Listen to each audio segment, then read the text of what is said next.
राजधानी भुवनेश्वर घुंगुर मिश्र को दुष्कर्म प्रसंग पीड़िता को न्याय देवा बदल में शोषण करिछि पुलिस।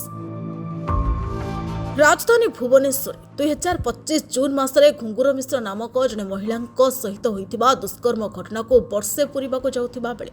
पीड़िता जनक न्याय पाइबा पई बारंबार पुलिस द्वारस्थ होई निराश होइथिले। पुलिस पीड़िता को न्याय देवा बदल में तांको शोषण करबा घटना को तीव्र निंदा करिछि बिजु जनता दल। आज शंख भवन में आयोजित सांबादिक सम्मेलन में बिजु छात्र जनता दल सभानेत्री इप्सिता साहू और बिजु युव जनता दल महासचिव सोफिया आलम राज्य में दुष्कर्म घटना उद्वेगजनक भाव वृद्धि पाउथिबा बेले पुलिस प्रशासन अपारग पणिया पई पीड़िता न्याय पाइबा परिवर्ते शोषण शिकार होगा राज्यवासी को व्यथित करिछि। उद्वेगजनक भाव वृद्धि पाउथिबा नारी निर्यातना घटना को नहीं ओडिशा सारा विश्व में निंदित होछि। राज्य में पुलिस प्रशासन महिला को न्याय प्रदान में संपूर्ण विफल होती। बिजु छात्र जनता दल सभानेत्री इप्सिता साहू कहते 2025 मसीह दुष्कर्म शिकार होता घुंगुर मिश्र पाखर भरतपुर थानार एसआई पार्थसारथी स्वाई गंगाधर राहुल कनेस्टेबल सर्वेश्वर दास और आर सतीश राव तदंत आଳରେ ତାଙ୍କଠାରୁ ଟଙ୍କା ନେବା ସହ ଆସାମୀ को ଧରିବା ବାହାନାରେ विमान यात्रा करने टिकेट नहीं राति अधरे विभिन्न आड़ देखाई नेगेटिव फेवर मागिथिले। ए समस्त घटनार जनापड़ी पुलिस पीड़िता को न्याय देवा परिवर्ते शोषण करने सबु प्रकार पदक्षेप नहीं। पुलिस पाखर निराश होगा पर पीड़िता मुख्यमंत्री अभियोग प्रकोष्ठ को जाई गुहारी करथिले मध्य ताको कथा को कई कर्णपात करनथिले। ए घटना रे पुलिस डीजी अवगत अछंती कि नाही से नहीं सन्देह सृष्टि होइछे। शेष बाध्य होई घुंगुर मिश्र गणमाध्यम सम्मुखें निर्यातनार कहानी बखाणी गणमाध्यम मुह खोलिबा परे तांको अजଣା नंबर हत्या धमक मिलुछि।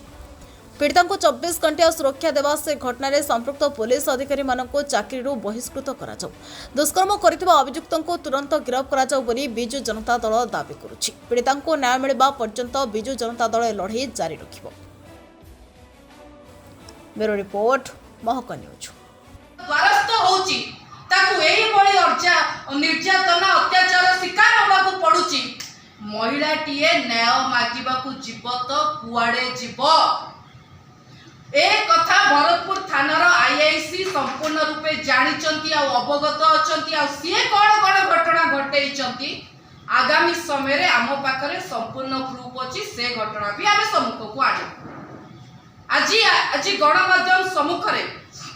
सरकार को एवं पुलिस प्रशासन को कही रखा चाहूचु।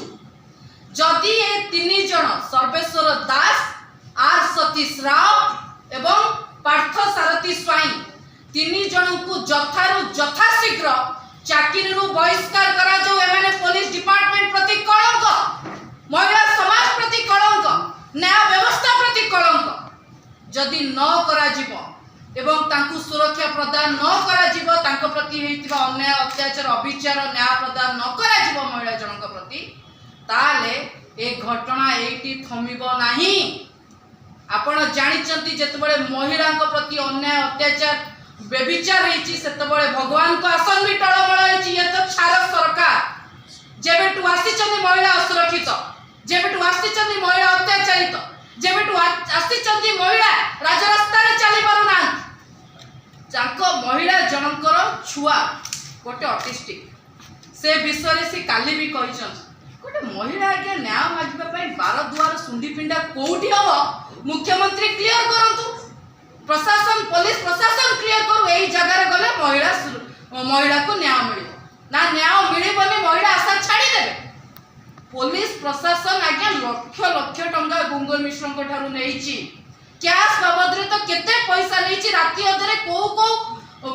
असभ्य भाषा रे फेवर मागिची से विषय भी आगु को क्लियर हो। किंतु जदि आर निर्यास को सरकार न पहुंचंती तांको जदि न्याय न मिले ए लड़ाई और आज दिया जाइतिबा प्रमाण आरंभ मात्र। आगामी समय रे ऑडियो रिकॉर्डिंग आगामी समय रे किए इन्वॉल्व होचंदी आगामी समय रे बीजेपी रो को नेता को छत्र छाया तळे से रेपिस्ट आज पर्यंत बंचिची से समस्त घटना मु आपनको सम्मुख को आनिबी। रेप रो न्यूज आउ कोनोसी गोटे बड़ न्यूज नाही एते साधारण एते नॉर्मलाइज करि देइचंती रेप को एया न्याय दोचंती महिला मानकु एया सुरक्षा दोचंती शिशु मानकु ना एठी शिशु कन्या माने सुरक्षित अछंती ना एठी छोट झियो माने सुरक्षित अछंती ना एठी कॉलेज गोइंग गर्ल्स माने सुरक्षित अछंती ना महिला माने सुरक्षित अछंती कोन चली छी आईन श्रृंखला परिस्थिति एपरि विपर्यस्त हे सारलानी महिला माने आ न्याय मागिबा को आ बाहरिबा कथा ही नुह एते नॉर्मलाइज कर देई चंती एई भलिया क्राइम को एते नॉर्मलाइज कर देई चंती भरतपुर थाना रो रेकॉर्ड कोन आपण माने समस्त जानि चंती ओडिसावासी जानि सचती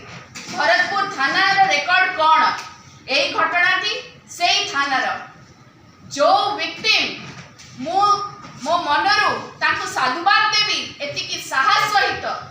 से केते हताश हेथिबे आपण भाबंतु गोटे महिलाटी केते हताश हेथिबो जेते बेले से निजर प्रमाण निजर परिचय निजर ना सहित बाहर को आसिकी एते बड़ घटना को कहिला